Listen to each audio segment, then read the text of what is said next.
o lo olvido. Bien, hoy vamos a comenzar, según nuestro plan silábico, la estructura de la fisiopatología metabólica. Para ello, pues hay muchísimos parámetros, digámoslo así, que tenemos que recordar de fisiología, o por lo menos tenemos que hacer un recuento. Acá vamos a ver algunas cositas de lo que sería la bioquímica. Para nadie es desconocido de que la medicina pues tiene una base bioquímica, ¿verdad? Si nosotros no tenemos una base bioquímica, no vamos a poder comprender todo lo que sucede en el interior del cuerpo. Porque finalmente, aunque la fisiología es la madre de la medicina, yo siempre he dicho que la bioquímica es la abuela, ¿verdad? Porque para poder entender inclusive la parte fisiológica, el conocimiento de la bioquímica o los principios de las rutas metabólicas es importante para todo. En los programas generales de fisiopatología, la unidad de metabolismo usualmente se da siempre de primero porque el metabolismo es universal, al punto de que obviamente todos los procesos fisiopatológicos que se desarrollan en otro órgano o en otros sistemas o aparatos lejanos a la estructura metabólica general, pues tienen base y fundamento metabólico finalmente, porque el metabolismo lo es todo, ¿no? ¿Cuáles son los conceptos, digámoslo así, que ustedes tienen de la palabra metabolismo? ¿Qué es metabolismo para ustedes?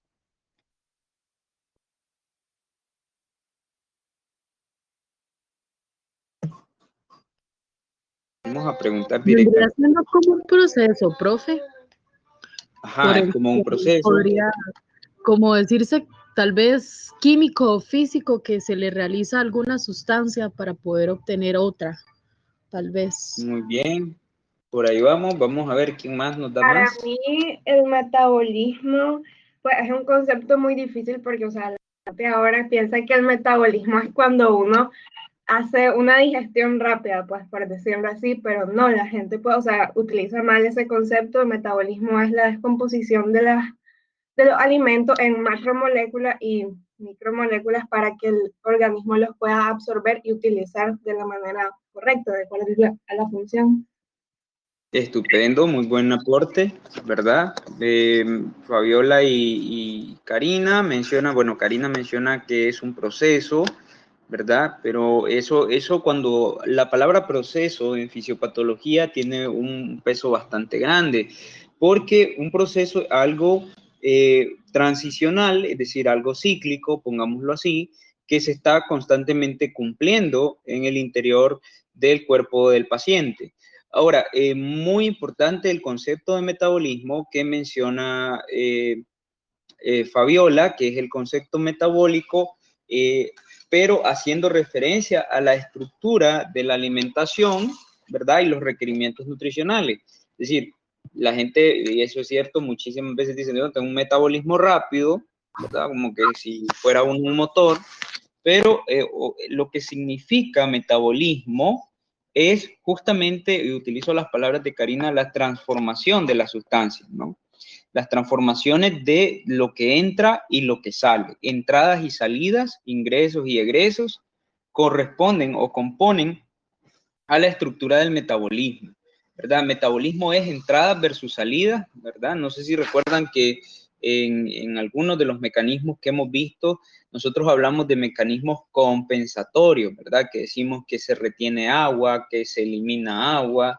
Justamente eso es parte del metabolismo y no tiene nada que ver con solo la alimentación, ¿verdad? Metabolismo también hay referente al agua, referente al oxígeno, ¿verdad? Que son cosas que entran, son ingresos al cuerpo. Obviamente los alimentos, ¿verdad? Todo aquello que entra a nosotros y todo aquello que sale. ¿Cuáles son esos ingresos que componen al metabolismo entonces? Bueno, los repito, el alimento, ¿verdad? La comida, por supuesto, que es la principal subderivación metabólica, las aguas, los líquidos y, por supuesto, el oxígeno, que entran a través de la ingestión, la digestión, la absorción y, por supuesto, en el caso del gas, oxígeno a través de la respiración. Todo esto entra al interior del organismo, que es el sitio donde se desarrollan la totalidad de mecanismos metabólicos principales, y que aquí es donde se decide qué es lo que va a suceder con lo que ingresó y qué es lo que hay que sacar. El metabolismo, recuerden bien que está hecho en función de la homeostasis, ¿verdad? Entonces lo que nosotros necesitamos es una regulación homeostática. Todo lo que sucede en el metabolismo apunta siempre a mantener el balance y el equilibrio del cuerpo, que en fisiología ustedes lo ven como el medio interno, ¿verdad? Ese medio interno vive en constante balance, obviamente, a través del control neurohormonal y enzimático, que fisiológicamente uno de los que controla o regula principalmente la homeostasis, pero desde el control y la regulación de los ingresos versus los egresos que existen en el cuerpo. Entonces, en el interior del organismo hay algo que se conoce como metabolismo intermediario. ¿Qué cosa es el metabolismo intermediario? Es el equilibrio existente entre las reservas corporales y lo que hay que metabolizar. ¿Ok? Ese equilibrio se mantiene y se puede romper en algunas ocasiones, por supuesto. Se puede romper si las condiciones de alimento no permiten que esto se mantenga bien, ¿verdad? Les voy a dar un ejemplo. Si una persona o un paciente es obeso y sin embargo yo estoy ingresando mayores cantidades de grasas, por ejemplo, o dietas ricas en grasas, ¿qué voy a ocasionar? Que el metabolismo intermediario del paciente colapse al punto en que se decida que la reserva corporal, ¿verdad?, va a aumentar. Recuérdense que el cuerpo siempre va a almacenar aquello que no ocupe y lo va a almacenar como grasas, ¿verdad? Entonces, ¿qué va a suceder? Voy a alimentar el proceso de obesidad, que es de hecho uno de los trastornos en los depósitos de lípidos en los tejidos. Entonces, esto de los metabolismos intermediarios, ingresos versus egresos, importante que lo tomemos en cuenta porque el metabolismo es todo esto, ¿no? Ahora, esto sucede en el interior del organismo del animal, pero también los egresos suceden en el exterior. ¿Y cuáles son esos medios que tiene el cuerpo para poder liberar al exterior? Primero, los pulmones, ¿verdad? No sé si recuerdan que los pulmones, por ejemplo, cuando hay estados de hiperventilación, se liberan grandes cantidades de dióxido de carbono. ¿Qué sucedería si el dióxido de carbono se acumula en la sangre? ¿Cómo se llama el trastorno del aumento de dióxido de carbono en sangre? Hipercapnia. La hipercapnia. ¿Y qué ocasiona que exista hipercapnia? Acidosis. ¿Cómo? Acidosis. Muy bien, la acidosis. También tenemos por otro método de egreso, que es la orina, que es a través de los riñones. De hecho, la orina, los riñones, estos dos señoritos que acabamos de marcar, son de los principales que tienen o cumplen con funciones compensatorias en el cuerpo y en el metabolismo, principalmente, estos dos. No es que los otros no lo hagan, pero sí en menor cantidad. Del sistema digestivo tenemos un egreso que son las heces. El sudor a través de la piel es un egreso, principalmente de agua, y las glándulas mamarias que también pueden con la leche, y el feto, fíjense que también es un método, una estructura de egreso metabólico. Porque acuérdense que el feto, de hecho, es un elemento que condiciona, digámoslo así, la estructura metabólica general de la hembra. Es decir, un animal que esté en estado de gestación es un paciente que definitivamente su metabolismo no va a ser igual. Ahora, hay dos cosas que suceden en el interior de del ser o de los pacientes, que son el anabolismo y el catabolismo. Probablemente ustedes ya hayan escuchado estos dos términos. ¿qué significa anabolismo y catabolismo? ¿Quién me recuerda eso?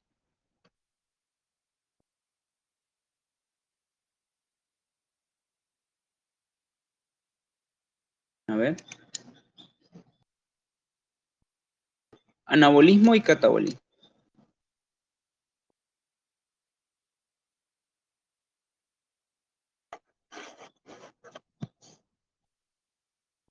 El anabolismo es el que, pues, en las moléculas pequeñas se van a transformar en grandes y el catabolismo es lo contrario, que van de grande a pequeña.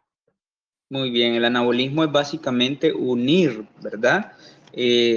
Moléculas hasta formar moléculas más complejas, y el catabolismo es llevar de las más complejas a las menos complejas mediante segregaciones, digregaciones o cualquier otro método de separación de moléculas, ¿verdad? Muy importante que tomemos en cuenta eso. Pero, ¿qué es entonces el metabolismo atendiendo esto? Toda sustancia que ingresa va a pasar por anabolismos o catabolismos según el requerimiento del cuerpo, y va a tener también un egreso, ¿verdad? Pero vamos a definir metabolismo como el conjunto, óigase bien, el conjunto de transformaciones químicas que ocurren en el paciente, ¿verdad? En el ser vivo, y que se constituye de los anabolismos y catabolismos continuos de las sustancias de ingreso. Eso básicamente sería el metabolismo. El metabolismo es entonces un intercambio que existe constantemente del exterior con el interior, de los ingresos versus los egresos, de las sustancias energéticas, por ejemplo, con los donde ellas se desarrollan. Eso es un metabolismo. Ahora, vamos a tener fisiopatológicamente aparición de trastornos metabólicos cuando existan tres posibilidades patogénicas, ¿verdad? ¿Cuáles son las tres posibilidades patogénicas? Primero, que se altere el ingreso, porque si ustedes, por ejemplo, alteran el ingreso de agua, el metabolismo intermediario, que está limitado en el interior, va a reaccionar para poder estabilizarse en función, dijimos, de la homeostasis hormonal enzimático, ¿verdad? Que es bioquímicamente el control principal. Entonces, si por ejemplo, las tres posibilidades patogénicas de alteración metabólica es una alteración en el ingreso, una alteración en el egreso, que haya un problema para... Tenemos alteraciones propias del metabolismo intermediario, ¿verdad? Que esto ya tiene que ver con trastornos o alteraciones, ya sea por regulación enzimática, neurogénica u hormonal, de el anabolismo y el catabolismo. O sea que, dicho de forma resumida, podemos tener un trastorno metabólico cuando hay una deficiencia en el ingreso, una alteración en el egreso, o que exista un balance en el metabolismo intermediario. Ya sabemos que el metabolismo intermediario está constituido los ingresos, perdón, por el anabolismo y el catabolismo de las sustancias que ingresan al organismo, ¿sí? Entonces, estos son los tres, digámoslo así, mecanismos patogénicos. ¿Por qué es importante el metabolismo y su estudio a detalle? Bueno, en los animales productivos, el metabolismo es justamente quien define si la producción va a estar bien o va a estar mal. Recuerden que muchos de estos animales tienen sobreexigencias metabólicas para poder llegar o alcanzar metas productivas, como por ejemplo las vacas lecheras, que de hecho vamos a hablar muchísimo de ganado bovino en la unidad de metabolismo, porque entre todas las especies, el ganado vacuno es uno de los más afectados, de hecho, con trastornos o alteraciones del metabolismo. Esto por su particularidad de ser poligástrico, lo que le impide poder desarrollar mecanismos compensatorios o digamos que mecanismos de ingreso muchísimo más efectivos, principalmente desde el punto de vista de la alimentación. Permítanme que hay alguien pidiendo un link. Mario, como siempre. No hay link. Que alguien le diga que no hay link, que tiene que entrar por la plataforma. Ok, entonces, esto es importante porque económicamente muchos de nuestros pacientes en la medicina productiva de poblaciones son pacientes que dependen del metabolismo y nosotros vamos a diagnosticar muchísimas enfermedades que tienen características metabólicas como la hipocalcemia, como la cetosis, ¿verdad? Como la diabetes, las hipocaliemias, las tetanías hipomagnesémicas, las tetanías ligadas a minerales, a proteínas, las hipoproteinemias. Todas esas son alteraciones justamente del metabolismo, ¿no? Porque en metabolismo es donde se ve comprometido para poder entrar a un equilibrio total del cuerpo. Ahora, sí, el metabolismo, en el caso de la vaca lechera, la productora de leche, la vaca que se somete a estados intensivos de producción, vamos a ver que hay muchísimos trastornos metabólicos en ella por muchas causas. Primero, por sus picos de lactancia y sus requerimientos. Segundos, por digámoslo así, su vulnerabilidad, ¿verdad? En cuanto a la pérdida, a los recambios de líquidos, de sales, de materias orgánicas. Todo eso los afecta. Ok. Se desconectó Lilith, dicen que se le fue la luz. Entonces, eso es importante que nosotros lo conozcamos, que vamos a ver que en la vaca gran parte de sus elementos metabólicos, ¿verdad? De sus enfermedades son justamente enfermedades metabólicas por sus características. Ahí tenemos, por ejemplo, la toxemia gravídica de la vaca, ¿verdad? La hipocalcemia, que le dicen fiebre de leche, la paresia puerperal hipocalcémica.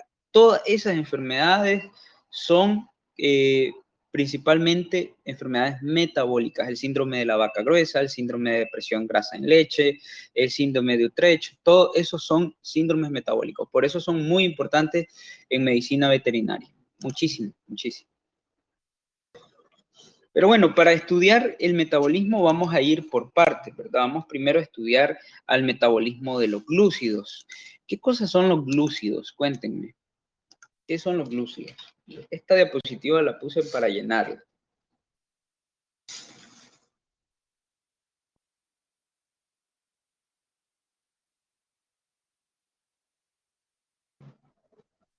¿Qué cosa es un glúcido?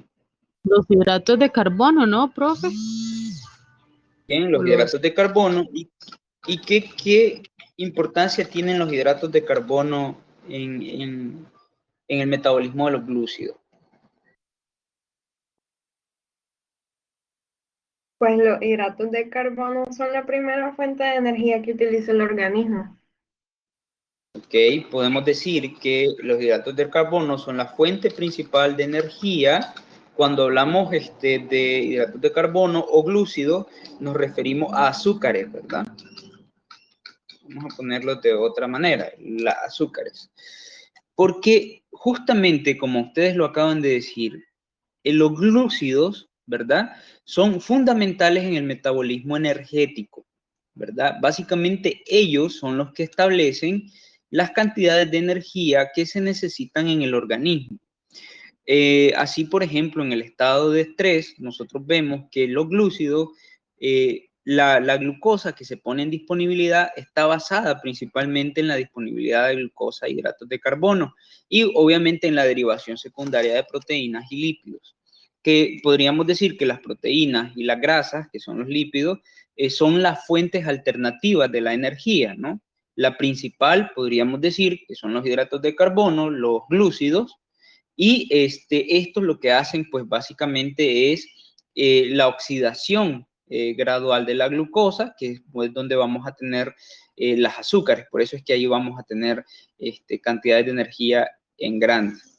Ahora, hay una particularidad que los médicos humanos felices de la vida no la ven, y es que hay dos grandes diferencias referente a las estructuras de hidratos de carbono en animales no rumiantes, por ejemplo, que en animales rumiantes. ¿Cuáles son las diferencias o cómo se da la digestibilidad o disponibilidad de hidratos de carbono en animales no rumiantes? A ver.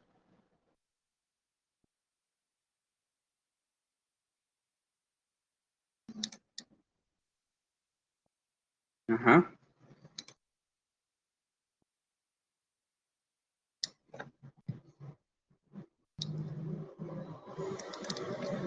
O sea, se refiere según la dieta. Ajá. Pues ¿Cómo lo obtienen? los rumiantes, yo estoy casi segura que lo obtienen de lo que es, pues, los pastos y los no rumiantes. No, dije los rumiantes, lo está escribiendo en los no rumiantes. Ah, perdón. Ok, los no rumiantes. Los no rumiantes, pues, según yo tengo entendido, ellos tienen una dieta más alta en proteína y carbohidrato y baja en grasa, pues entonces lo obtienen, ¿no?, de su concentrado, de las carnes también se puede obtener, porque aunque sea principalmente de proteína, pues siempre lleva algo de, o sea, uno clasifica los alimentos así, esto es proteína, esto, pero siempre llevan otros, aunque sea mínimo, de los componentes. Muy bien. A ver, en el Según yo, caso de los no profe, rumiantes, perdón. según yo, profe, los rumiantes es por medio de la fermentación de carbohidratos, ¿no? Por medio de la rumia. Muy bien, por la fermentación microbiológica de los pastos. Acuérdense que en el caso de los rumiantes, ¿verdad? Y algunos herbívoros, se da fermentación microbiana de los carbohidratos, ¿verdad? Que es un poquito más diferente, es decir, en este caso, los carbohidratos al fermentarse se convierten en ¿qué cosa? En el rumiante. ¿Sí saben qué es eso?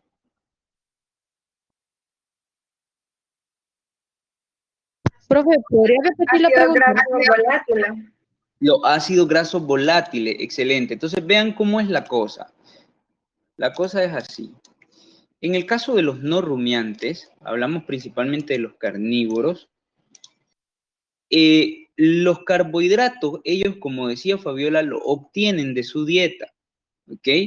Estos carbohidratos sirven como fuente directa de glucosa, o sea que ahí ya tienen sus glúcidos, sus energías. Entonces, los hidratos de carbono son la fuente principal de la energía porque estos, al ser digeridos, sirven como fuente principal de la glucosa, que la glucosa es el azúcar, ¿ok? La energía, la fuente energética principal del cuerpo. En el caso del no rumiante es diferente, porque ¿qué sucede? En el no rumiante, como mencionaba Karina, hay fermentación de carbohidratos, y la fermentación de carbohidratos da como resultado la producción de ácidos grasos volátiles. Y los ácidos grasos volátiles son justamente los que dan la parte de nutrición en el ganado rumiante. Ahora, ¿cuáles son esos ácidos grasos volátiles principales? Bueno, el ácido acético, no sé si ustedes lo recuerdan, ya vieron nutrición, ¿verdad? ¿No? Sí, bueno, yo sé. El ácido propiónico y el ácido butírico, que son las fuentes principales para la obtención de energía y proteínas. Bueno, aquí en energía no podemos decir que todos, porque el único de estos gases, ¿verdad?, que no tiene un papel como muy fundamental. Vamos a ver, aquí vamos a poner un cuadrito. El más importante, por decirlo así, los que no tienen un papel muy fundamental en el metabolismo energético, es el acético y el butírico, que son altamente proteicos. En el caso de el propiónico, el ácido graso volátil propiónico, él puede ser glucogénico, ¿ok? También puede mover las importantes cantidades de glucógeno. O sea, este es muy importante en la parte del estudio de los glúcidos. No es que los otros no colaboren, pero este es el principal, digámoslo así. Es el único de los ácidos grasos que puede ser glucogénico. Entonces, es diferentito, ¿verdad? El mecanismo, porque como ustedes pueden ver, desde aquí ya el rumiante lleva una gran desventaja. ¿Por qué? Porque él tiene que fermentar primero, que eso lo hace, como muy bien lo dijo Karina, en el rumen, pero luego produce cantidad de ácidos grasos volátiles que tienen fuente proteica, pero solo uno de ellos es de forma importante el que produce glucógeno. Entonces, ¿qué Pero, glucosa, una perdón, duda. energía? Por el tipo de Sí. dieta, eso funcionaría también, el caso de los rumiantes sería parecido al del equino. Sí, rumiantes y algunos herbívoros. De hecho, acá no pondría solo rumiantes, yo pondría algunos herbívoros también.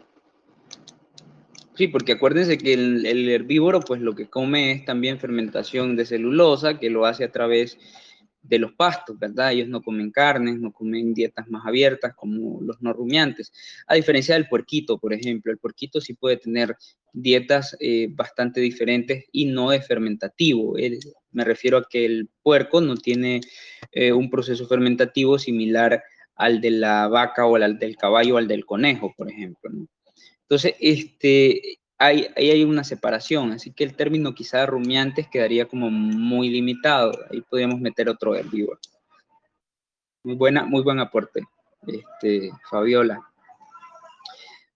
Bien, ¿qué tenemos que ver aquí? Una gran desventaja que existe en el rumiante y algunos herbívoros por encima de los no rumiantes. Es justamente por esto, muchachos, que ¿por qué siempre que doy clase pasa un megáfono por aquí? Como una maldición. Les decía que los no rumiantes, por eso es que pueden padecer otros trastornos adicionales de los glúcidos, como por ejemplo de diabetes, que muy raras veces, de hecho no descrito, diabetes en vacas, ¿verdad? O en caballos, porque es más común en aquellos animales que tienen dietas muy ricas en carbohidratos, como es el caso de los carnívoros. Hay tres procesos en el metabolismo de los glúcidos que ustedes tienen que recordar, que son la glucólisis, la glucogénesis. Esto es un recuento de bioquímica. Bueno, la glucogénesis también le conocen como glucogenógenesis, que también es el proceso de la producción de glucosa. Y tenemos la glucogenólisis, por supuesto. Bueno, ahí ya lo puse. Gluconeogénesis. Todos son importantes estos procesos para el mantenimiento de la estructura metabólica de los glúcidos. Permítanme.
Hola chicos, estoy de regreso.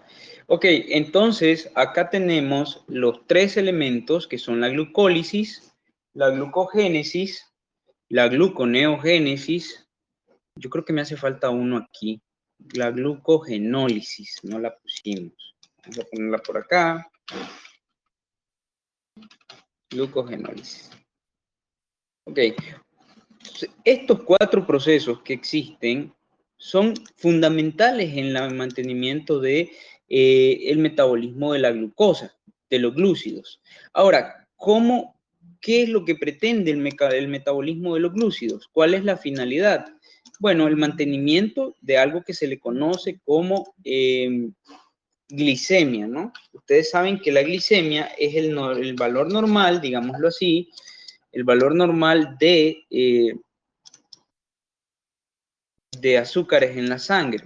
Un aumento o un trastorno en la glicemia corresponde a un trastorno fundamental del metabolismo de los glúcidos. También, obviamente, el metabolismo de los glúcidos está estrechamente vinculado a la estructura del mecanismo hepático, ¿verdad? Ustedes recuerden que el hígado, de hecho, como un sitio de reserva, el mecanismo hepático, ¿verdad? Está o depende casi enteramente de los procesos de glucogénesis, glucogenólisis y gluconeogénesis, porque justamente en el hígado es donde se dan todas las terminaciones y las reservas de glucógeno. Y estas reservas de glucógeno son precisamente las que van a movilizarse, ¿verdad? Acuérdense del metabolismo intermediario, es las que se van a movilizar en función de los ingresos del organismo, ¿verdad? O de las deficiencias. Por ejemplo, si un paciente tiene deficiencias en glucosa, en energía, él va a haber un proceso de glucogenólisis para romper el glucógeno hepático que se encuentra reservado en el hígado, y justamente este va a tomar el papel de los glúcidos que no están siendo ingeridos. Entonces eso es metabolismo intermediario, utilizar lo que hay dentro y vivir en constante intercambio del mismo para poder generar una estabilidad, una homeostasis del medio interno del cuerpo. Regálenme unos 5 minutitos, chicos, solo quiero resolver algo por acá. Voy a pausar la grabación, por darme. Les decía entonces que hipoglicemia, ¿verdad? Es el descenso de la glicemia, que es el valor de glucosa en sangre, por debajo de los niveles aceptables. Y esto, por supuesto, tiene muchísimas posibles causas. Desde las que son muy comunes, ¿verdad? Hasta aquellas que tienen una complejidad un poquito más alta. En términos generales, siempre va a haber hipoglicemia, ¿verdad? O va a haber un trastorno hipoglicémico por una disminución. Si nosotros recuerden los 3 pasos, se va a alterar el metabolismo porque haya un problema en la entrada, ¿verdad? Porque haya un problema de salida o porque haya un problema en el metabolismo intermediario. Acuérdense que la glicemia finalmente es resultante de 2 grupos de mecanismos, ¿verdad? Aquellos que adicionan glucosa a la sangre y aquellos que sustraen glucosa a la sangre. Entonces, atendiendo esos 2 mecanismos generales que regulan la glicemia, nosotros podemos analizar un estado de hipoglicemia o hiperglicemia según lo que se vaya presentando. ¿Cuáles son los motivos más fáciles de interpretar referente a la hipoglicemia? Bueno, el estado de inanición y ayuno, porque ¿qué sucede? Si no estoy ingiriendo la glucosa, los carbohidratos necesarios para poder mantener mi glicemia, es obvio que voy a sufrir una hipoglicemia, ¿sí? Entonces se pueden desmayar si no comen bien. Porque cuando hay inanición y ayuno, tenemos una disminución en el ingreso de la glucosa. Vean que acá es ingreso, estamos hablando de la estructura ingreso. Estos ya serían metabolismo intermediario. En la inanición o ayuno no entraría lo que son las reservas, porque, o sea, no es como que va a pasar ahí nomás que, ay, no comí carbohidratos en el desayuno, me voy a desmayar. Sí, pero el estado de inanición y ayuno sí le va a ocasionar hipoglicemia, ¿ok? ¿Por qué le comento esto? El estado de inanición y ayuno, sí, no puede que no sea inmediato, porque hay un mecanismo compensatorio, ¿no? Ya sabemos que un mecanismo compensatorio es el mecanismo de movilización de glucógeno hepático, el cual tampoco sucede de forma rápida. Y el desdoblamiento del glucógeno hepático, ¿verdad? Es compensatorio a la disminución del ingreso de la glucosa, más no a la inanición y el ayuno. ¿Ok? Entonces va a llegar un momento que tampoco ni las reservas van a ser suficientes. Supongamos que nuestro paciente Fabiola, no es un paciente que tenga muchas reservas de glucógeno. Entonces, la inanición y el ayuno de términos generales van a ser causantes de hipoglicemia. En un mismo día, las dependencias de glucosa, obviamente vamos a entrar en un metabolismo negativo. Es decir, hay personas que, por ejemplo, para bajar de peso, hacen estados de ayuno prolongado, ¿no? Sí funciona. Funciona, pero lo que se están ocasionando es una hipermovilización de glucógeno hepático. Y el glucógeno hepático, después de movilizado, va a aumentar la disponibilidad, pero en algún momento se va a volver a gastar, y si no sustituyo el cambio fisiopatogénico principal, que es el ayuno o la inanición, voy a estar en un estado de hipoglicemia.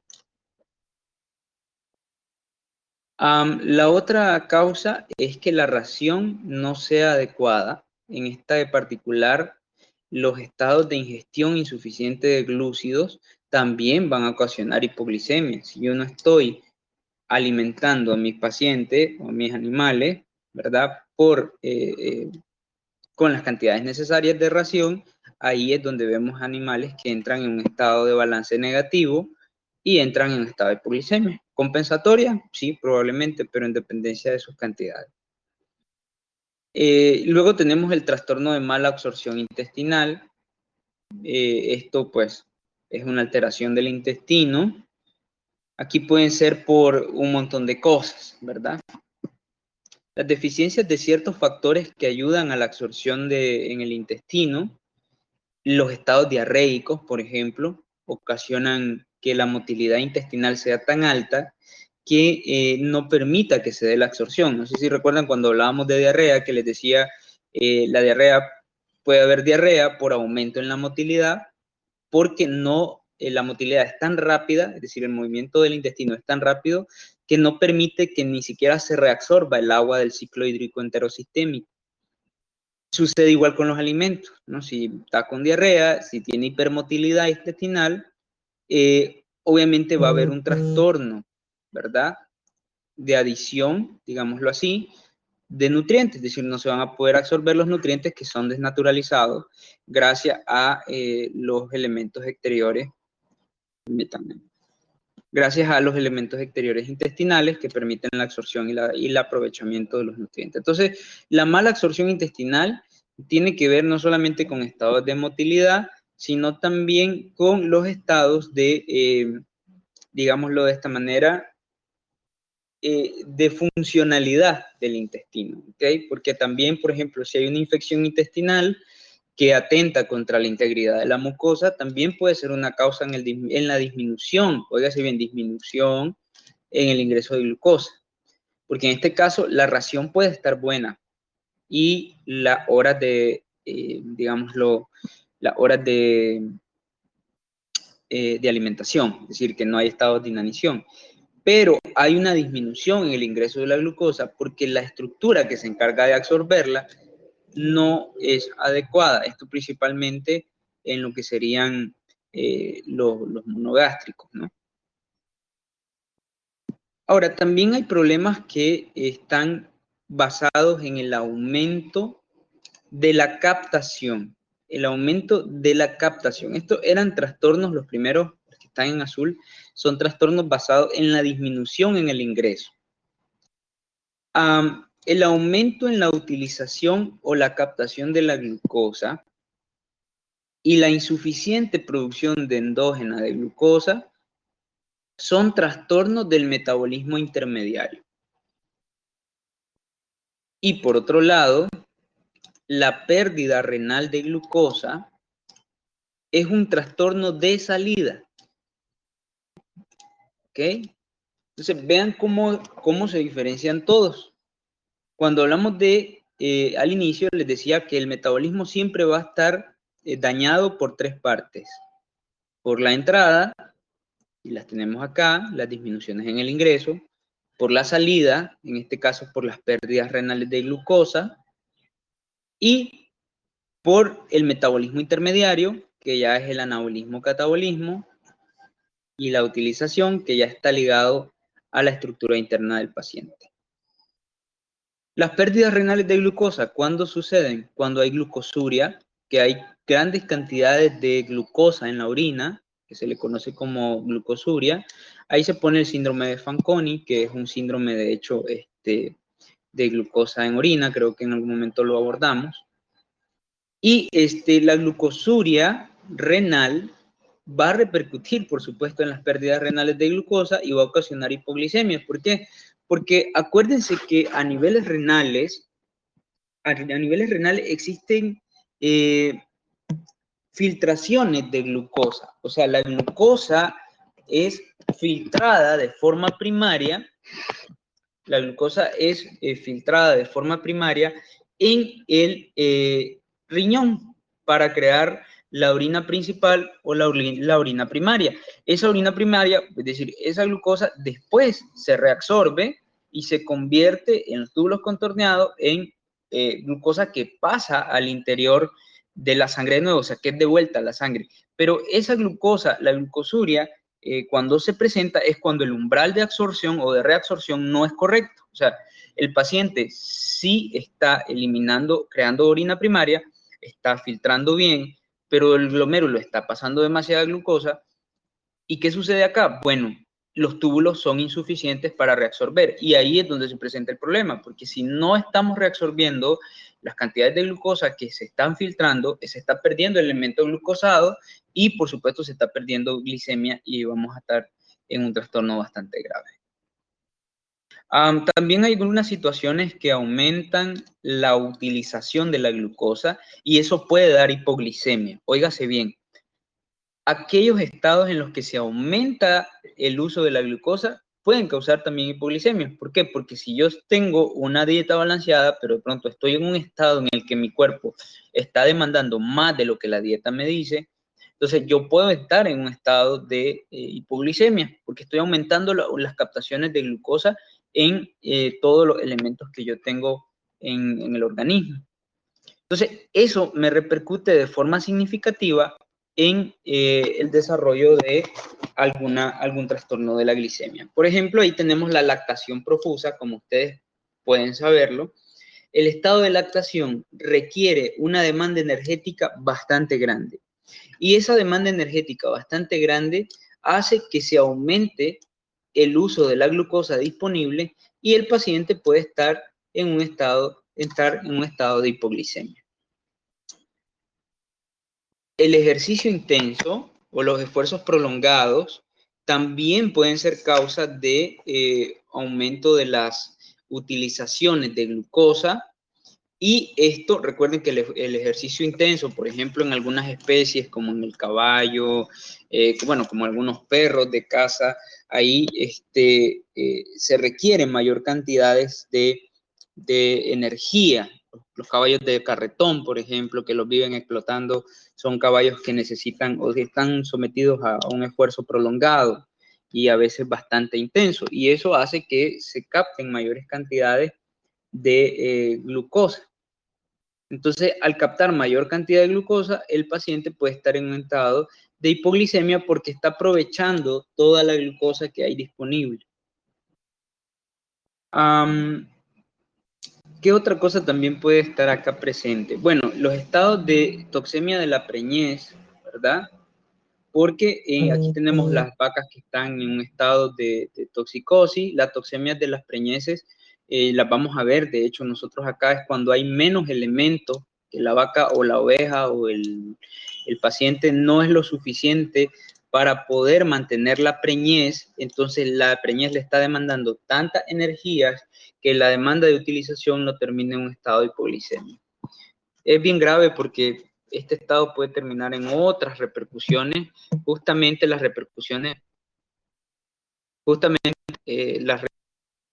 vinculadas a trastornos hepáticos, a trastornos también de depósitos de lípidos. Por otro lado, los hiperinsulinismos. Vean qué interesante el hiperinsulinismo como un método de captación de la glucosa. Que la insulina, como muy bien dijo Fabiola, de, digamos, de permitir la captación de la glucosa por parte de las células. O sea que si hay mucha insulina, la glucosa se va a aprovechar en gran cantidad. Entonces, si hay hiperinsulinismo, va a haber un hiperaprovechamiento también de la glucosa y eso va a repercutir en el estado de la glicemia. Quiero que recuerden glicemia como glucosa en sangre. Eso es EMIA al final, glucosa en sangre. Entonces, hay hiperinsulinismos que pueden ocasionar el aumento en la utilización y la captación de la glucosa y, por supuesto, la hipoglicemia. Por eso es que en los pacientes diabéticos de tipo 1, insulino dependientes, ¿verdad? Se aplica insulina cuando hay para ocasionar descenso, ¿verdad? De la glicemia. Que eso es una terapia, ¿verdad? Entonces, ¿por qué? Porque la insulina hace que todas las células activen en gran medida sus motores de consumo energético y puedan aprovechar más fácilmente la glucosa.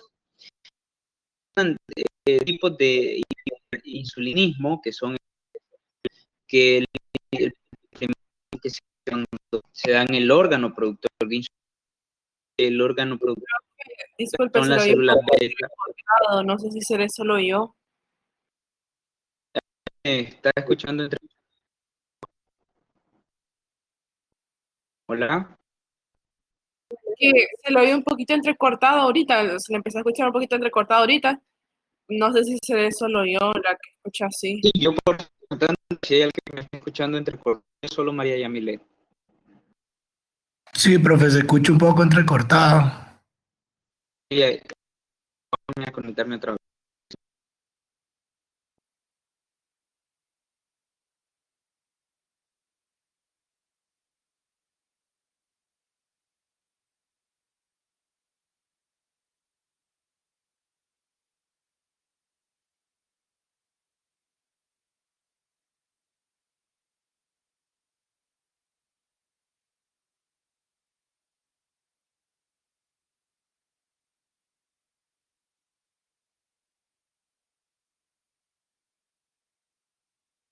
Hola. Bueno, yo los escucho bien. Significa que probablemente también sus señales no estén muy buenas. Bien. Les decía entonces que el hiperinsulinismo o el aumento de la insulina puede darse de forma primaria cuando el sitio que el productor de insulina está alterado, ¿verdad? Ahí se menciona, por ejemplo, las hiperplasias de los islotes pancreáticos o los insulinomas, que son tumores de las células beta que son hiperproductores de insulina. Hay algunos pacientes que de hecho viven en estado de hipoglicemia y se les detecta insulinomas porque nunca se controla la hipoglicemia a pesar de que los nutrientes, a pesar de que todo lo que está alrededor esté bien, y es justamente porque se está produciendo mucha insulina. Hay un insulinismo también que es reactivo. El insulinismo reactivo tiene que ver con los estados neurovegetativos o postpandriales. Ustedes saben que cuando hablamos de postpandriales nos referimos precisamente a después de la alimentación. Por ejemplo, si ustedes se comen una pizza, ¿verdad? Ustedes van a entrar en un estado de hiperinsulinismo. ¿Ya? Va a haber con el estado postpandrial en el que muy probablemente las cantidades de insulina que se liberen de forma reactiva son muy altas, entonces eso puede también llegar a ocasionar un descenso. Óigase bien, acuérdense que esto es descensos por debajo de lo normal, descensos por debajo de lo normal, no es tampoco que me voy a morir de una hipoglicemia inmediata, no, pero por ejemplo en el caso del insulinismo reactivo, sinceramente, tal vez puede ocasionar hipoglicemia, pero nada que no se pueda conservar, compensar rápidamente.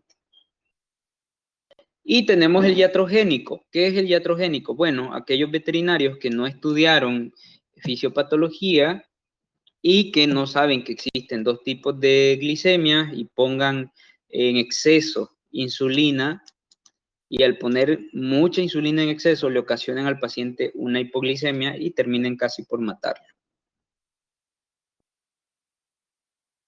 Hay también algunas situaciones que no están dadas por el aumento del uso de la glucosa, sino porque la glucosa no se está produciendo de forma adecuada en el interior. Ahí se mencionan las hepatopatías. Como ustedes saben, el hígado está muy estrechamente vinculado al proceso glucogenólico y ahí glucogenético también, que ahí tenemos, por ejemplo, que una hepatopatía puede llevarnos a una insuficiencia de la gluconeogénesis, y obviamente la insuficiencia de la gluconeogénesis puede llevarnos al trastorno de producción de glucosa. Si no hay gluconeogénesis, las derivaciones de glucógeno y glucosa en sangre van a ser muy bajas. ¿Cuáles son estas hepatopatías? Bueno, todas las hepatopatías. Cuando decimos patías, el término patías significa lesión.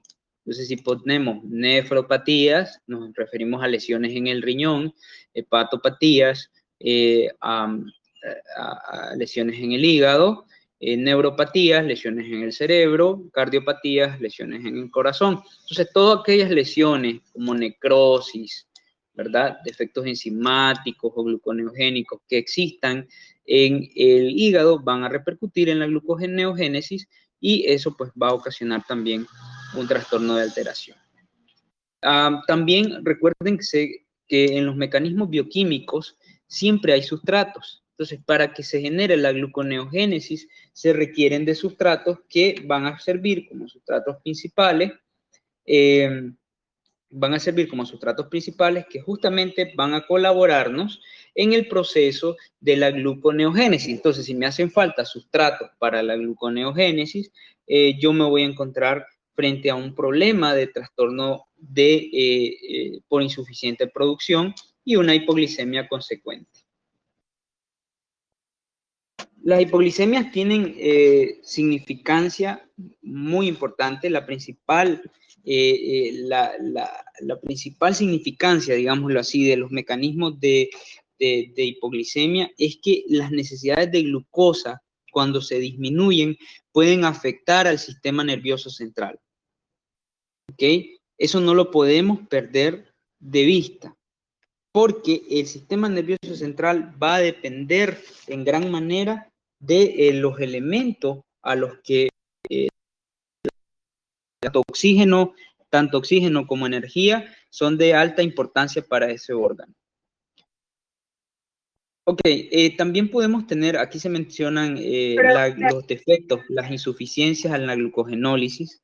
Así. Doctor,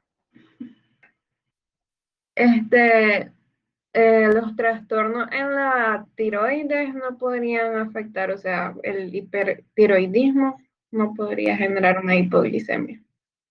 Sí, ¿por qué el hipertiroidismo puede causar hiperglicemia? Fácil.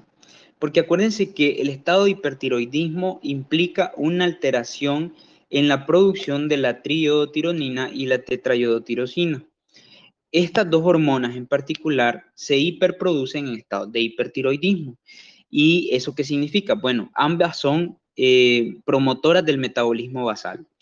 Entonces, ¿qué es el metabolismo basal? Es el metabolismo general celular para la producción calórica. Por eso es que el eje hipotálamo hipófisis tiroideo está ligado a mecanismos de termorregulación, pero termorregulación, acuérdense que no funciona como solo con calor.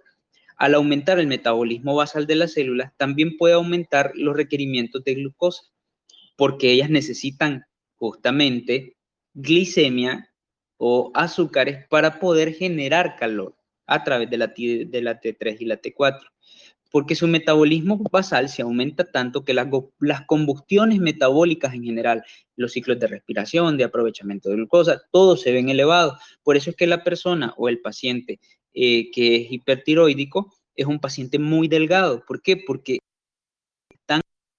degrada demasiado rápido los elementos de ingreso. Entonces, muy pocas veces ellos van a acumular grasa, a diferencia del hipotiroídico. El paciente hipotiroídico es lo contrario, él engorda, ¿sí? ¿Por qué? Porque su metabolismo basal está demasiado lento y sus combustiones metabólicas son muy lentas. Entonces, eso mismo sí puede afectarnos un estado de hipoglicemia, justamente en la aparición de un trastorno hipertiroídico en este caso. ¿Qué sucede con la glucogenólisis? Bueno, los defectos enzimáticos, ahí se menciona la glucoso 6 fosfatasa, que es la enfermedad de von Gierke, y las deficiencias hormonales, que son deficiencias en el glucagón, que obviamente si no hay glucagón, no hay glucogenólisis, y las deficiencias en la catecolaminas. Recuerdan que en el mecanismo de estrés, cuando se liberan las catecolaminas, adrenalina principalmente, se aumentan las reservas de glucosa, ¿verdad? Entonces, ¿qué pasa? Si yo tengo una deficiencia en la catecolamina, no va a haber glucogenólisis. Y si no hay glucogenólisis, no voy a producir glucosa necesaria en algún mecanismo de compensación que me puede llevar a un estado de hipoglicemia. Entonces, todo está vinculado. O sea, aquí si ustedes se fijan, por eso es que a veces algunos programas llevan el metabolismo como primera unidad, y justamente es importante porque aquí ya vemos todo el cuadro, ¿no? Ya no estamos viendo nada más el mecanismo reactivo del estrés como un mecanismo de reacción. Entonces, esto es importante que ustedes lo conozcan, que lo sepan. Ahora, ¿que hay signología? Sí, un estado de hipoglicemia nos puede dar signos, y los signos de la hipoglicemia normalmente están ligados a la neuroglucopenia, que son reducciones de consumo de oxígeno, que tienen reducciones por el consumo de glucosa, perdón, en el cerebro, que también obviamente si disminuye la glucosa, si hay neuroglucopenia, también va a haber de forma consecuente o concomitante la reducción en el consumo de oxígeno. Y ¿qué sucede acá? Bueno, pueden haber alteraciones en la conducta, pueden haber ataxias, ¿verdad? Que son estados adinámicos del cuerpo, incoordinación. No sé si alguien aquí sufre de hipoglicemia o ha sufrido alguna vez. Pueden haber hasta convulsiones, pueden haber nistagmos, pueden haber opistótonos en el peor de los casos, va a haber coma y muerte. Entonces, esos son algunos de los signos que va a ocasionar el trastorno de la glucosa. Ahora, normalmente el estado hipoglicémico también cursa con estado hipotérmico, ¿verdad? Y eso, imagínense que también va a afectar la estructura de la temperatura del cuerpo. Ahora, los estados de ajustes, es decir, los estados de compensación de la hipoglicemia son la liberación del glucagón, porque acuérdense que el glucagón, la adrenalina, lo que hacen es aumentar la glucogenólisis. Así que, a no ser que la causa de la hipoglicemia sea esto funciona como un mecanismo de compensación. Si, por ejemplo, hay hipoglicemia, siempre se va a aumentar el glucagón, se van a aumentar las catecolaminas y estas van a apoyar la glucogenólisis, que ese es un estado de compensación. Pero eso también puede afectar. ¿Qué sucede en segundo plano? Si el gasto metabólico, si la deficiencia calórica es muy alta y los estados de glicemia están muy bajos en este periodo de hipoglicemia, entonces se va a recurrir a algo que es el catabolismo de la grasa y las proteínas, ¿ok? Entonces, sinológicamente, el paciente hipoglicémico podría mostrar también un estado de disminución de la masa muscular y de su grasa, y obviamente de su peso corporal y de su condición. Entonces, eso puede traer consecuencias para los animales, porque, por ejemplo, un animal de producción, un estado de hipoglicemia que me cause un trastorno en la condición corporal, pues no va a ser bien visto. Primero, porque me va a afectar en totalidad lo que sería el desarrollo, digamos, del animal, que si tiene fines productivos, por ejemplo, como la carne, ¿verdad? Ese animal desnutrido no me va a servir para nada, porque él va a estar utilizando sus reservas grasas y proteicas en lugar de usar los elementos ligados a la glucosa, o sus fuentes principales de energía.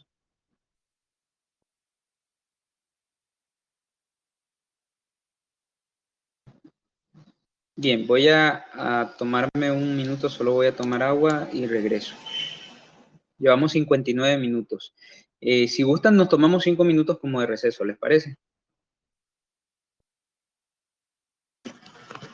Sí, profesor. Está bien, doctor. Ok, pues para que se estiren un poco. Voy a pausar la grabación. Bien, vamos a continuar. Vamos a hablar de uno de los síndromes, no le diría síndromes, quizás es como un complejo, ¿verdad? Es una enfermedad, un trastorno, una alteración metabólica bastante común, y esta alteración metabólica bastante común se le conoce como cetosis. En algún momento de la carrera, o tal vez he trabajado muchísimo más de cerca con bovinos, he notado que habrán escuchado tal vez de algún veterinario el término cetosis. Pero ¿qué cosa es la cetosis? Bueno, tiene origen principalmente en un mecanismo fisiológico, que es la producción de cuerpos cetónicos, lo que, siendo sincero, es parte de una estructura metabólica. La cetosis es una enfermedad, es un proceso patológico que ya puede incluir, o sea, se incluye dentro del grupo de los trastornos, tanto de los glúcidos como de los lípidos. Es decir, se puede presentar en ambos casos. ¿Por qué? Porque este es el orden, o sea, es básicamente la consecuencia de una hipoglicemia, ¿verdad? Que puede repercutir en la aparición y en la formación de cuerpos cetónicos por derivación de la grasa. Yo les decía que recientemente antes del corte, que ante la necesidad, en el estado hipoglicémico, ante la necesidad que existe de la glucosa, el cuerpo lo que hace es desdoblar o catabolizar serían las grasas y las proteínas.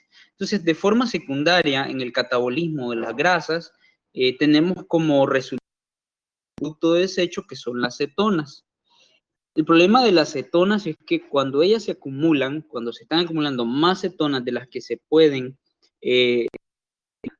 pues entonces estamos en un proceso patológico que se le conoce como cetosis y que es muy común o muy particular de las vacas. Puede presentarse, digámoslo, con o sin relación a la lactación, porque nosotros mencionábamos, también puede ser de hipoglicemia. Digamos que el estado de hipoglicemia puede ser un desencadenante, para la aparición del estado de la cetosis en la vaca.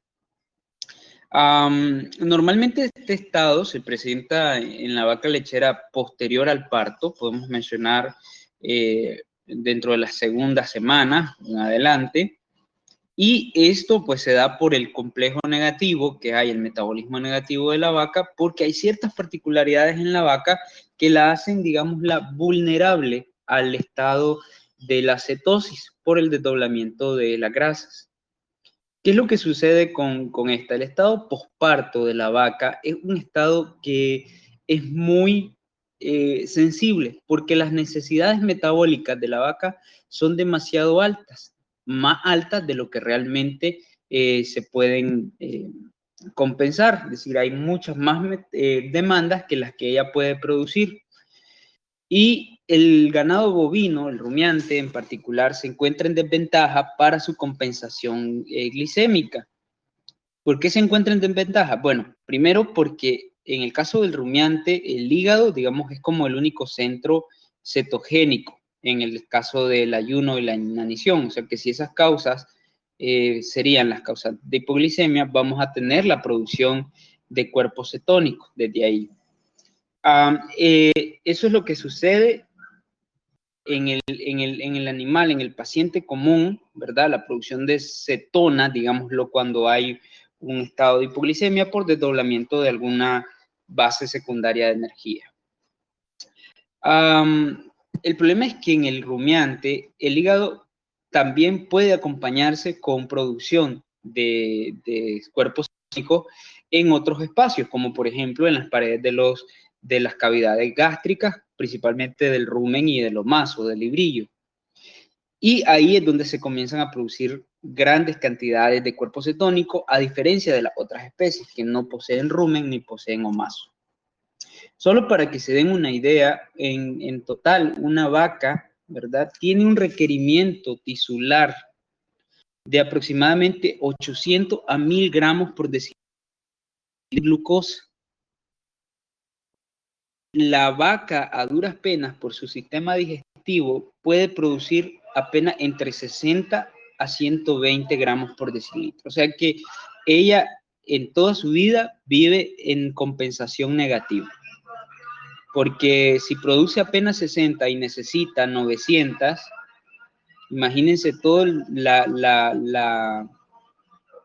imagínense toda la descompensación negativa que tiene la vaca. ¿Quiénes son los cuerpos cetónicos?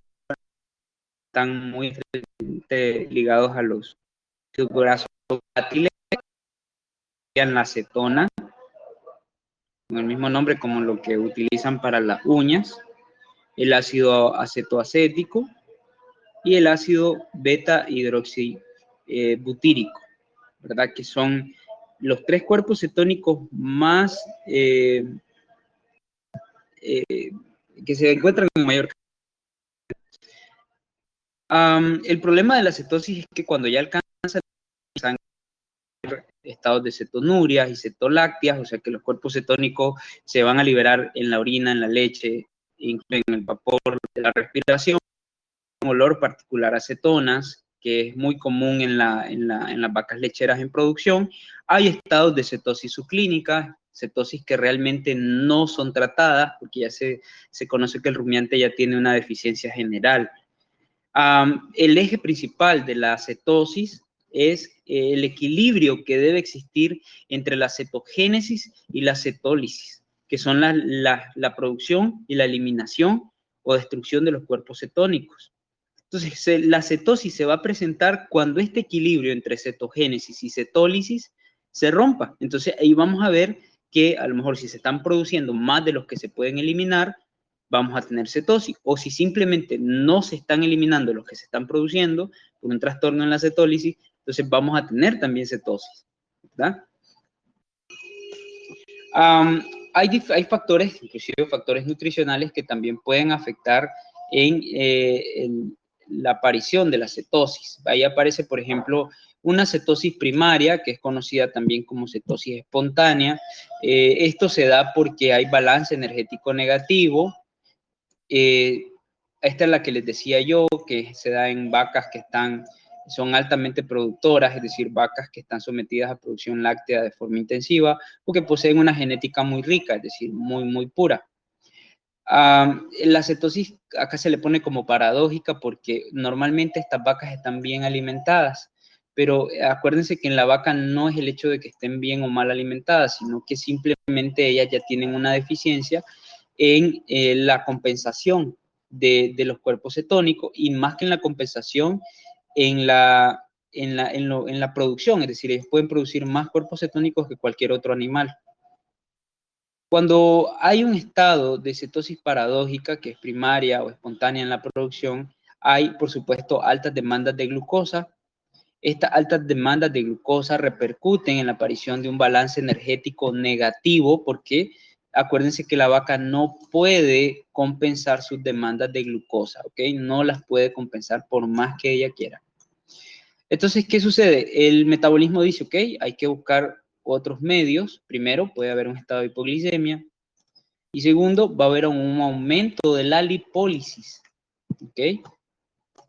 Y la lipólisis va a traer como origen la producción de la cetogénesis, que puede ser hepática, produciendo ácido acetoacético y beta hidroxibutírico, el que también se puede en la pared ruminal y en la glándula mamaria, la acetona, y la movilización y producción de ácido graso nos va a llevar, por supuesto, a un estado de cetosis.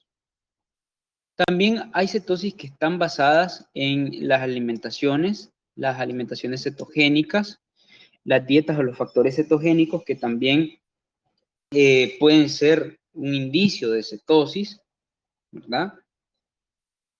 Por la producción de ácido butírico y el aumento de la cetogénesis por beta hidroxibutírico, que es el que mencionábamos, que se produce también por ahí.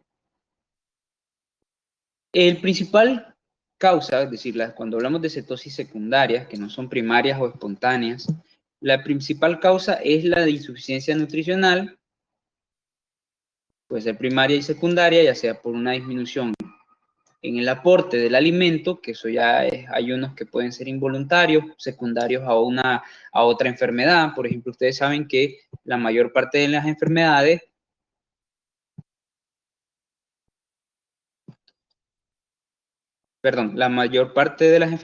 cursan con anorexia. Entonces, los animales que están en estado de anorexia por alguna enfermedad prodromal o que ya está en su manifestación, puede disminuir el ingreso del alimento y ocasionar hipoglicemia, lo que daría lipomovilización, que es lo mismo que pasaba acá en la espontánea, y la lipomovilización ocasiona el aumento de la cetogénesis hepática y la producción de cuerpos cetónicos que va a terminar en un estado de cetosis. De forma primaria, ahí tenemos también el consumo voluntario disminuido, que aumenta la cetogénesis, disminuye la cetogénesis alimentaria, pero favorece la disminución en el ingreso del alimento, la lipomovilización, la cetogénesis hepática y la cetosis. O sea que el ciclo fisiopatológico acá es balance energético negativo o disminución de la glucosa, balance energético negativo, lipólisis, cetogénesis hepática y, por supuesto, cetosis. Por eso es que la cetosis tiene un fundamento fisiológico, porque básicamente los cuerpos cetónicos siempre se van a formar en los desdoblamientos hepáticos que se dan a niveles de los lípidos. Pero si nosotros no compensamos esa eliminación, es decir, si producimos más de lo que estamos eliminando, ahí es donde se da la cetosis. El problema de la vaca es que ella produce más de lo que está necesitando y produce más de lo que puede eliminar, porque las demandas de glucosa de la vaca por su balance energético negativo son demasiado altas. Recuerden, les decía, ella necesita 60 gramos por decilitro de glucosa y apenas logra, ella produce apenas 60 gramos por decilitro y apenas logra producir, y sus demandas, son de 800 a 1000, ¿verdad? Gramos por decilitro. Entonces, estamos hablando de que la vaca va a vivir totalmente descompensada. Hay muchísimos mecanismos que se hablan de la cetosis. Uno de los principales que se toma como un mecanismo de causante, digámoslo así, de cetosis.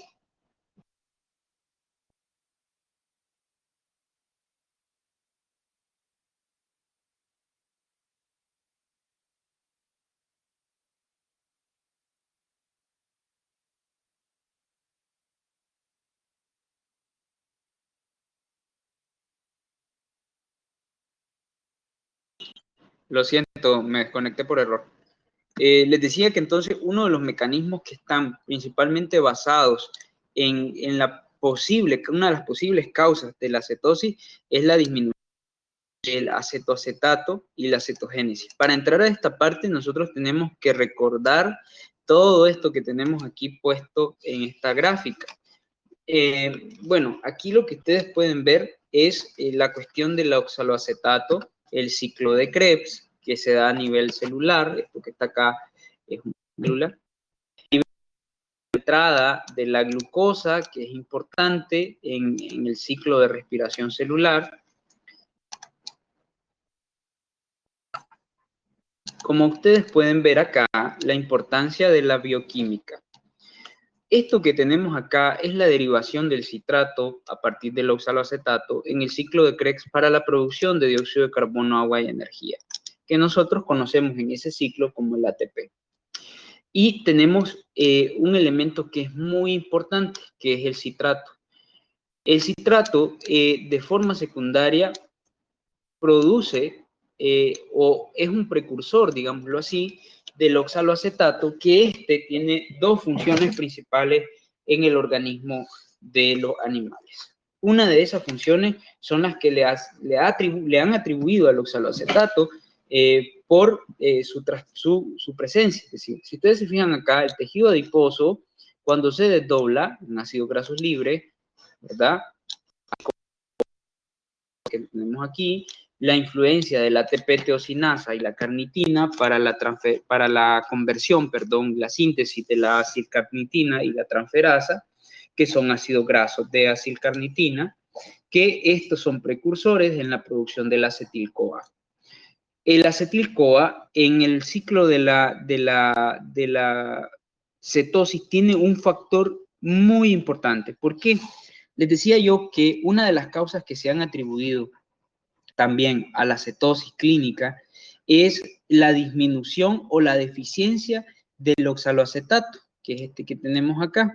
¿Y qué es el oxaloacetato? Bueno, les decía yo que tiene como un doble papel. Él es un precursor, es un iniciador, digámoslo así, del ciclo de Krebs. Pero también el oxaloacetato cumple con otra función, y es que él permite la oxidación del acetil-CoA, ¿verdad? No sé si ustedes lo recuerdan, muy probable sí, del agua y la energía, siendo un precursor principal de la glucogénesis.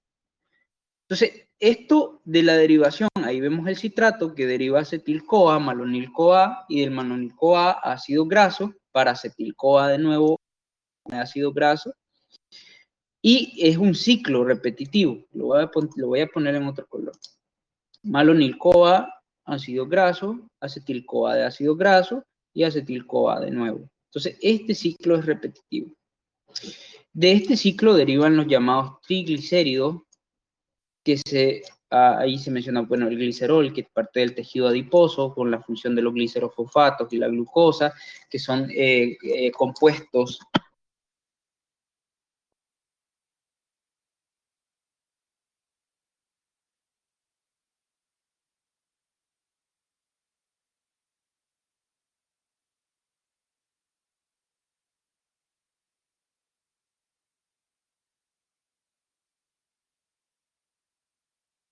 Lo siento, me volví a desconectar porque tengo el teléfono muy cerca. Que son compuestos mixtos, les decía, el glicerol y los glicerofosfatos, y los triglicéridos que utilizan a lipoproteínas también de transición a partir de fosfolípidos o colesterol que son inmiscuidos en el acetil-CoA. O sea, el vínculo que existe entre el ciclo graso, el acetil-CoA y el oxaloacetato de la que esto nada más está esto ya son rutas metabólicas de la tiosinasa, que son acilcarnitina trans. Toda está influenciando la producción, oígase bien, o la oxidación del acetil. Vamos a ver ahora, ¿qué sucede con este un poquito más sencillo? Tal vez a ustedes les cueste verlo por ahí, que lo tengan en su libro, creo ya. O no se los he mandado, creo que no. Ok, hay diferentes términos. Esto es lo que está aquí, es lo que yo les he querido estar diciendo. Pueden haber un déficit de precursores. Estos déficits de precursores, todo este es el mecanismo fisiopatológico de la acetato. El oxaloacetato pueden ser una causa de una cetosis. Una de las Profe, se principales escucha recortado. Y no solo soy yo, porque pues, Roberto y Idi están escribiendo ahí en el chat y dice que también lo escuchan. Roberto e escuchan entrecortado. Escucha feo, dice. Sí, doctor, se Siempre escucha un son los mismos. poco Siempre Roberto entrecortado. y Liberia está escribiendo. Vamos a ver, a Osmara. Ok, Osmara nunca me escucha mal. No es que desconfíe de Roberto, y son un poquito más inestables a veces. Me voy a desconectar de nuevo.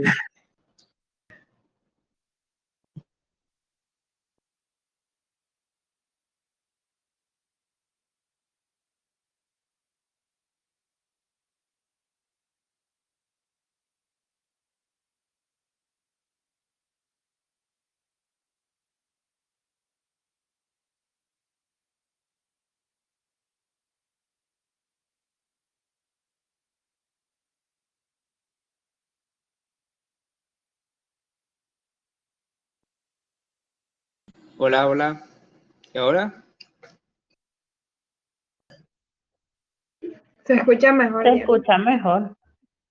Me avisan cositas. Se sigue Ok, cortando. gracias. Ok. Vean ustedes, tiene diferentes orígenes. ¿Se sigue cortando? María Yamile. Ahora no. Se escucha mejor. Ok, ok, Por un gracias. momento. Es como por momento, debe ser que hay muy mala señal acá, como siempre. Ya no soporto las clases virtuales, pero bueno. Acá tenemos a los factores. Vamos a comenzar por los factores para que vayamos de lo más fácil a lo más difícil, porque tal vez se me pueden perder con lo del oxaloacetato. Vamos a ver si puedo acercar por acá. Si puedo, wow.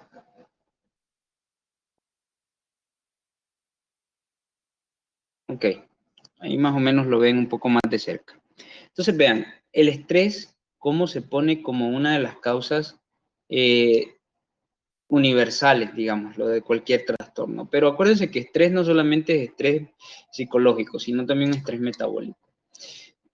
Primero que nada, la disminución en el consumo alimentario, que en el caso de la vaca no tiene que ver solo con la disminución, sino porque ella simplemente, a pesar de que se alimenta, va a obtener lo que necesita. Esta palabra es clave para poder interpretar el ciclo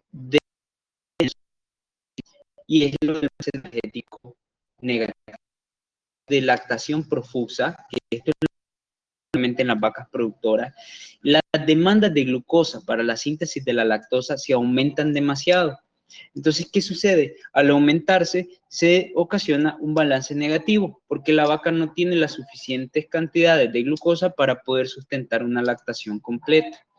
Por ende, el paciente entra en un estado de hipoglicemia. Al estar en un estado, se libera como mecanismo que pretende aumentar la glucogenólisis. ¿Cuál es la función de la glucogenólisis? Bueno, ello lo que la cantidad de glucógeno hepático y aumentar la gluconeogénesis. ¿Por qué disminuir el glucógeno hepático? Bueno, porque lo que hace es que el glucógeno hepático va a partirse a través de gluconeogénesis, el glucógeno de disponibilidad, y aquí hay algo importante. ¿Qué sucede luego? El glucagón también puede aumentar las cantidades de carnitina y malonil-CoA, que lo que hacen es aumentar la actividad de la carnitina acetiltransferasa y la cantidad de acetilcoamida.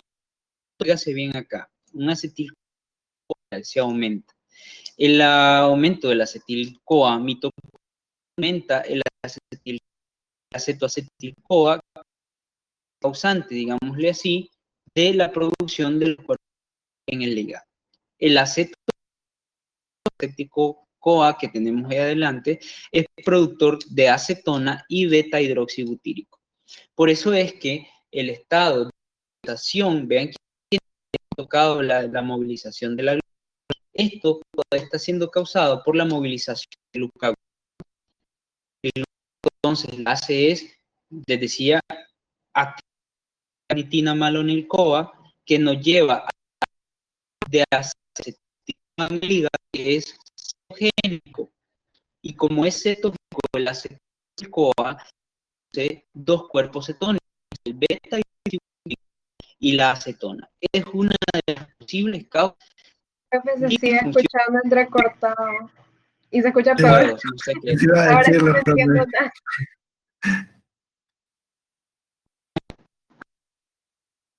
Migramos a Zoom.